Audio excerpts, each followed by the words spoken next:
what about the PD-L1 1 to 49% group? I think it's a tough area. I think we look at the Keynote 042 data, which was positive in overall survival in more than 1% group, but the benefit in the 1 to 49% group was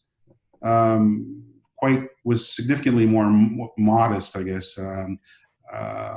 Jacob, do you want to talk to me about the 1 to 49 group? Yeah, the single agent Pembro data in that group was not that compelling to me, quite frankly. I would prefer combination chemo plus Pembro.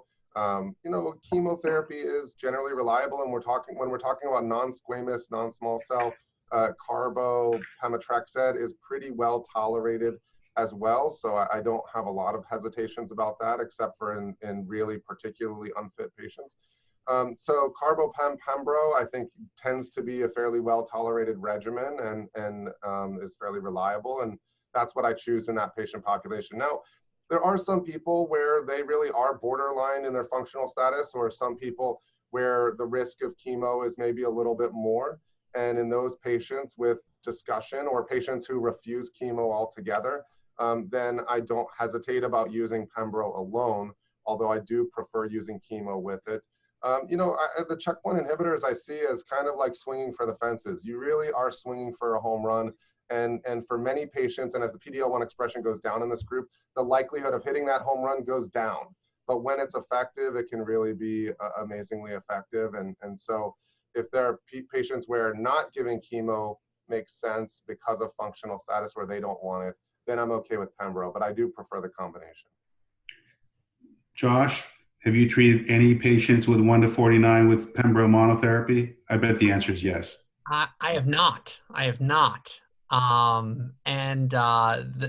Basically, my take is that if somebody is so sick that I don't think that I can give them Pembro, then I really want to think about whether I should be treating this person at all. And I will talk to them about if they have concerns or refuse chemotherapy. I find that's often an education question more than anything else. It's a belief about what chemotherapy is and what it is not. And that's not really consistent with modern day. They'll say things, oh, I'm going to be up vomiting all night and I'm going to be suffering in this horrible way. So, well, with modern supportive measures, that's not what most of our patients experience. And so I'll talk with patients about it rather extensively. I haven't done it yet. I really don't want to, but we'll see. Leora? I have, there are some patients in their late 70s and 80s who are like, I want to maintain my independence and my quality of life. And, I don't think that it's unreasonable. And so the discussion is, we know that pembrolizumab alone in that group of patients is not worse than chemo. It's not necessarily better, but it's not worse when you look at the long-term survival. We just don't have that direct third arm, which all those trials were missing, of chemo and Pembro. And so, I've had some patients, most of them, Josh is right, patients are either 5%, 30%, 50%, or 80%. That sort of seems where they fall. And most of these patients have been 30%, and a few of them have responded.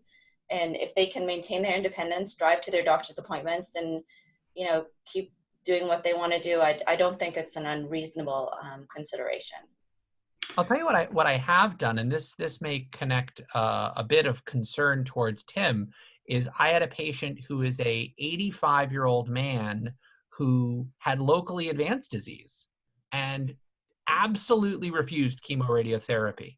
His PD-L1 was 60%. He's now 2.5 years receiving pembrolizumab. Like, that is and he said, look, I know I'm not going to be cured with this approach, but I'm going to have good quality of life. And that's something I have done.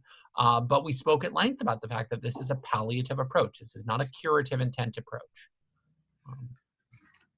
Right. So I tend to sort of agree with everyone. I mean, I think that factoring in age as well as the volume of disease, if they have limited volume disease and are elderly, I think can wait for the chemotherapy for 2 or 3 cycles, then I would do that for the 1 to 49%, but my expectations are low.